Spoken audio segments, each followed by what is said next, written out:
안녕하세요. 아시아경제 경제전문방송 AK라디오입니다. 저는 필수경제를 진행하는 경제금융 에디터 김필수입니다. 오늘은 이선혜 증권자본시장 부장 모시고 시행 1년이 지난 퇴직연금 디폴트 옵션에 대해서 얘기 나눠보겠습니다. 이 부장 어서 오세요. 네, 안녕하세요. 디폴트 옵션이 2020년 7월에 입법이 됐고 1년 유예기간 거쳐서 작년 7월 10일부터 시작됐죠. 네. 딱 1년이 된 것 같은데 우선 디폴트 옵션이 좀 말이 어려운데 이게 뭐고 왜 도입한 건지 말씀해 주시죠. 네, 그 디폴트 옵션은 그 확정 기여형 그 DC형이라고 하죠. 그리고 개인형 퇴직연금 IRP라고 하는데요. 이 가입자가 적립금 운영 방법을 지시하지 않으면 퇴직연금 사업자가 사전에 약속한 방식대로 자동 운용하는 제도를 말하는데요. 그 퇴직연금 가입자가 무관심하거나 아니면 금융 지식이 부족해서 운용 방법을 지정하지 않으면 그 초저위험 상품으로 그 원리금 보장형 상품이라고 하는데 여기에 적립금이 몰려가지고 수익률이 떨어지는 이런 상황을 해결하기 위해서 도입된 겁니다. 네. 지금 1년이 됐는데 제가 개인적으로 느끼기에는 크게 반향이 아직 없는 것 같거든요. 네. 도입 이후에 현재 가입이나 이런 상황은 어떤가요? 네, 그 최근에 그 낮은 상품 수수료 그리고 뭐 중장기적으로 안정적인 수익률 등의 조건을 갖춘 좋은 디폴트 옵션 상품이 승인이 돼서 현재 그 41개 퇴직연금 사업자의 총 305개 상품이 판매 운영 중인 거로 파악이 되고 있는데요.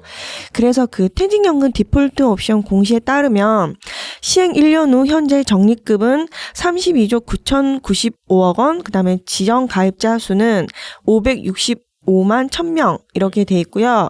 그다음에 이 디폴트 옵션에 초저위험 상품이 포함되고 그다음에 원리금 손실을 꺼리는 그 가입자들이 초저위험 상품으로 몰리면서 사실상 그 디폴트 옵션 도입 이후에 퇴직연금 수익률은 크게 오르지 못한 것이 사실입니다. 그래서 이 금융투자업계는 매년 수십조 원씩 불어나는 이 퇴직연금 시장에 자금 흐름 일부를 실적 배당형 그 원리금 비보장이라고 하는데요. 이 상품으로 가져올 수 있게 될 것으로 해서 큰 기대감을 드러낸 것이 사실인데 실제 이 시행 1주년을 맞이한 현재 실망스러운 게 사실이긴 합니다. 네, 그렇군요. 선택지가 아까 보니까 300개 이상 되는 상품인데도 네. 초저위험형으로 몰리면서 사실 네네. 효과를 못 내고 있는 거군요. 네네. 뭐가 가장 큰 문제인가요? 네, 그 디폴트 옵션 가입자들이 일단 가입은 하긴 했는데 네. 이 가입자의 90% 가량이 원리금 보장 상품 100%인 초저위험 등급에 몰려 있다는 점이 사실상 가장 큰 문제입니다. 예금했다고 생각하는 것 같군요. 네네. 사실상 예금에 가입했다고 봐야 되죠. 그 고용노동부에 따르면 이 디폴트 옵션 이연 등급이 초저위험, 그다음에 저위험, 그다음에 중위험, 그다음에 고위험 이렇게 4단계 그렇죠. 분류로 하는데요. 그 원금 손실 가능성이 있는 실적 배당형 상품은 2단계 저위험부터 담을 수 있는데 이 이연 부담을 조금이라도 감수하려는 가입자가 10명 중에 1명에 불과하다는 뜻입니다. 사실은 그 퇴직연금 수익률 개선 목적이 바로 이 디폴트 옵션인데 90%가 그냥 원금 보장 그냥 뭐 예금만 담았다고 해도 과언이 아닌 거죠. 그렇군요. 4단계 상품이 있는데도 한 군데에 몰리고 있고. 네네. 그 가입자들 투자 내역을 그럼 좀 더 구체적으로 한번 말씀해 주시죠. 네네. 그 뭐 시행 1년 만에 적립금이나 지정 가입자 수가 는 것은 뭐 주목할 부분이긴 한데요. 근데 이제 들여다보면 이제 이게 뭐 그 초저위험 상품으로 몰렸다는 부분이 조금 그렇긴 한데 일단 들여다보면 그 지난해 4분기에 12조 5,520억 원이었던 적립금이 올해 상반기에 기준으로 보면 2.6배 이상 증가했어요. 예. 제도별로 보면은 그 DC형과 IRP가 각각 23조 4,985억 원, 그다음에 9조 4,110억 원 적립금을 모았는데요. 위험 등급별로는 초저위험 등급 상품에 29조 3,478억 원이 몰렸고요. 이게 바로 다 디폴트 옵션 대부분이 차지하고 있고요. 저위험과 중위험 상품은 각각 1조 8,772억 원, 그다음에 1조 2,011억 원 자금이 모였습니다. 그 가장 적립금 규모가 작은 고위험 상품은 4,834억 원 이 정도밖에 모이지 못했고요. 지정 가입자 수는 지난 연말 478만 9천 명에서요. 86만 명 이상 늘었는데요. 안정적인 성장세를 보인 거죠. 이 중 운영 가입자 수는 약 263만 명이었고요. 마찬가지로 초저위험 상품을 선택한 가입자가 8만 명으로 가장 많았습니다. 액수나 뭐 가입자 수 면에서 퇴직금 특성상 좀 안정적인 운영이 기본 전제 조건이라고 하지만 너무 언밸런스하게 초저위험 상품에 몰려있네요. 예. 그러면 지금 미국 같은 데는 퇴직연금 제도가 상당히 잘 운영되고 있다고 하는데 미국이랑 비교를 한번 해주시죠. 미국은 그 퇴직연금 제도 자체의 그 취지에 맞게 잘 운영이 되고 있습니다. 그 미국 퇴직연금 제도는 401k라고 불리는데요. 연금 자산의 42%가 주식형 펀드, 그다음에 31%는 타깃 데이티드 펀드라고 TDF에 투자되고 있습니다. 적립금 규모는 7조 달러인데요. 대략 뭐 9,229조 정도 다라고요. 최근 10년간 연평균 수익률이 8.4%입니다. 그러니까 좀 위험 상품에 많이 투자됐다고 봐야 되죠. 그래서 그 401k에서는 디폴트 옵션이 기본적으로 투자형 상품으로 선택이 됩니다. 우리나라랑은 다른 부분이죠. 그래서 퇴직연금을 적극적으로 운영하면서 은퇴 후에 퇴직금이 크게 우리나라랑 달라지는 그런 차이가 있고요. 우리나라는 그냥 금리 수준 수익률에 그치면 기회비용을 날리는 것 뭐 이렇게 좀 해석이 되는 부분입니다. 그렇군요. 예. 이게 미국이랑 많이 차이가 나는데 네네. 그 국내는 아까 저희가 짚어본 것처럼 쏠림 현상이 되게 심한데 네. 업권별로도 또 편차가 심하다고 하던데요. 사실 증권업계는 이번에 디폴트 옵션이 시행되면서 조금 기대를 한 부분이 있거든요. 그 투자자들이 조금 위험 상품이나 이런 거를 조금 선택을 할 걸로 생각했었는데 사실상 적립금 대부분이 은행권으로 좀 나타나긴 했습니다. 현재 뭐 은행 디폴트 옵션 적립금이 27조가 넘고요. 근데 증권업계는 좀 1조 원 수준에 그쳤습니다. 그래서 증권업계는 이제 미래에셋증권이 뭐 3,500원 정도로 적립금이 가장 많았고요. 그다음 뭐 한투, 그다음에 삼성증권 뭐 이렇게 됐고요.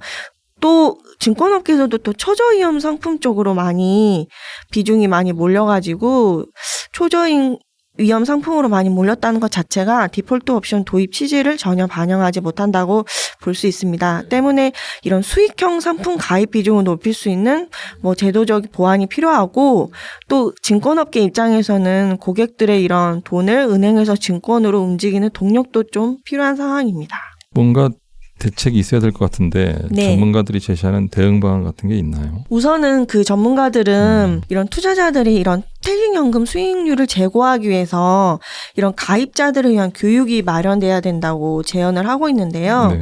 뭐 제가 조금 인상 깊게 본 자본시장연구원 보고서를 보면 거기에서는 그 근로자가 디폴트 옵션을 직접 선택하고 그다음에 그 원리금 보장 상품 단품의 편입이 허용된 제도 아래서는 근로자의 소극적 운용 지시를 극복하기 위한 가입자 교육의 중요성이 더욱 커진다고 지적을 하고 있습니다. 그래서 가입자 교육이 운용 지시에 대한 합리적 관심을 유발할 수 있다면 원리금 보장 상품의 허용이나 대표 상품화에 따른 선택 편의 등 수익률의 부정적인 요소들이 자연스럽게 해소될 수 있다고 강조하고 있습니다. 네, 여기서 말하는 것은 어쨌든 교육이 가장 중요하다고 지적하는 것입니다. 예. 약간 원론적인 얘기 같긴 한데요. 네네. 여하튼 사전 교육이 중요하다는 말이고 제가 좀 보니까 기금형 퇴직연금 제도를 도입해야 된다는 얘기가 있는데 이거는 뭘 말하는 거죠? 우리나라 디폴트 옵션 제도가 미국이나 영국, 호주 이렇게 퇴직연금이 발달한 주요 선진국 운영 방식을 본떠서 만들었는데요.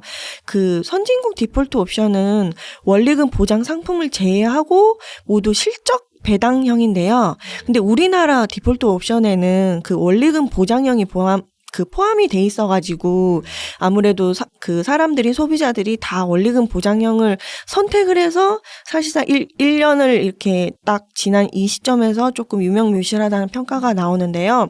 그래서 아예 그냥 기금형이 조금 대두되고 이런 일각에서 목소리가 나오는데요. 이 기금형 퇴직연금은 개별 가입자가 아예 그냥 금융기관과 계약을 맺고 적립액을 운용하는 현행 퇴직연금 제도와 달리 운용기관이 전체 가입자의 적립액을 묶어서 기금 형태로 운영하는 제도입니다. 약간 저희 국민연금이랑 비슷한 것 같은데요. 예. 그래서 그 기대 가능한 최고 수익률은 계약형 퇴직연금보다는 낮지만 전문기관이 대규모의 자금을 운영하니까 안전성이나 평균 수익률이 모두 높다는 장점이 있습니다. 그렇겠죠. 저기 눈덩이랑 같은 거죠. 작은 네네. 객으로 가는 거고 큰 객으로 가는 거 다른 거니까. 네네. 네네. 그래서 또 제가 최근에 찾아본 그 자본시장연구원 보고서에서 보니까 자본시장연구원에서는 이렇게 또 말을 했더라고요. 그 네. 낮은 수익률과 낮은 연금화가 지속되면 제도의 퇴직 소득 안정화라는 퇴직연금 제도의 기본 취지가 약화될 수 있다. 이래서 기금형 퇴직연금 등 집합적 자산 운용 방식과 연금 또는 분할 인출을 기본으로 하는 기본 인출 방식을 도입해야 한다. 네. 뭐 이런 식으로 또 좀 생각을 하는 전문가들이 있더라고요. 예. 운영 방식도 얘기를 했고 인출 방식까지 또 얘기를 네네. 하는군요. 예. 예. 알겠습니다. 뭐 지금 얘기한 것도 큰 그림에서 제도를 개선한 거긴 하지만 이제 더 큰 범주에서 제도를 개선해야 된다는 목소리도 네. 있는 것 같던데요. 저희가 어쨌든 그 디폴트 옵션에서 다들 원리금 보장 상품을 선택하다 보니까 조금 디폴트 옵션 취지가 무색하다 이런 말들이 많아서 디폴트 옵션을 할 때 아예 그 원리금 보장 상품을 배제해야 된다는 이런 목소리가 좀 있습니다. 네네. 네. 그래서 증권업계에서 특히 이런 목소리가 좀 나오는데요. 그 디폴트 옵션 도입 국가 가운데 한국과 일본을 빼면 원리금 보장 상품을 제공하는 국가가 없습니다. 사실. 그런가요? 예. 그래서 미국, 영국, 호주를 우리나라가 사실 그 국가 모델로 삼았거든요. 네네. 그래서 이 우리나라가 그 모델로 삼은 이 국가들을 보면 이 퇴직연금 선진국 대부분이 실적 배당형 상품만으로 디폴트 옵션을 꾸립니다. 그래서 그 디폴트 옵션에서 실적 배당형 상품의 대부분을 차지하는 이 TDF 앞서 설명을 드렸는데 이 타깃 데이트 이 펀드 이 TDF는 이 은퇴 시기를 고려해서 생애 주기별로 주식 채권 등의 자산을 적절하게 배분하는 상품인데요.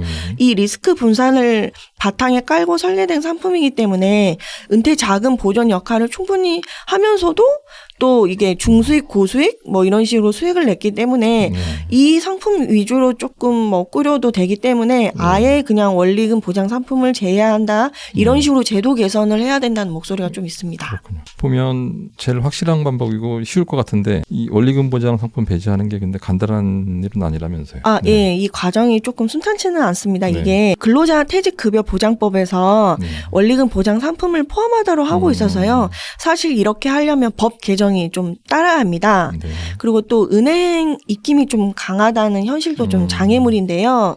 때문에 현재 고용노동부 또 뭐 기획재정부 등이 함께 이렇게 정부랑 디폴트 옵션의 이 수익률 개선 방안을 검토 중인데 좀 추이는 지켜봐야 될 것 같습니다. 그렇군요. 좋은 방안이 마련됐으면 좋겠네요. 네네. 이제 마지막으로 투자자들에게 이 부장이 조언한다면 어떤 말씀 해주시겠습니까? 뭐 언론적인 얘기지만 사실상 나의 노후를 위해서 공부를 해야겠죠. 그래서 디폴트 옵션을 하고 적극적으로 운영을 해야 되기 때문에 공부를 하는 게 가장 필요하고요.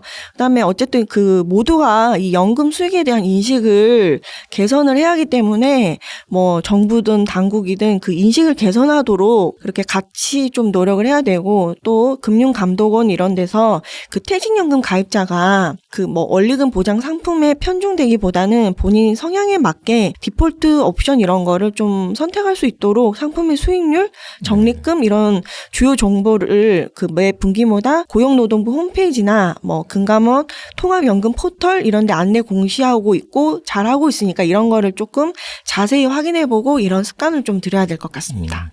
선품 발품을 좀 팔아야 되겠네요. 네네. 예, 이 부장 오늘 좋은 정보 잘 들었습니다. 네. 예, 감사합니다. 네. 예, 저도 디폴트 옵션에 가입은 했는데 제가 직접 해보니까 가입 편의성이라든지 수익률 등에서 만족스러운 수준이 아니었습니다. 지나고 나서 보니까 1년의 시행기간을 거쳤으니 당국도 지금부터라도 미국 사례 등을 참고해서 제도를 보완하고 투자자들에게 좋은 상품을 제공해줬으면 좋겠습니다. 예, 오늘 마치겠습니다. 감사합니다.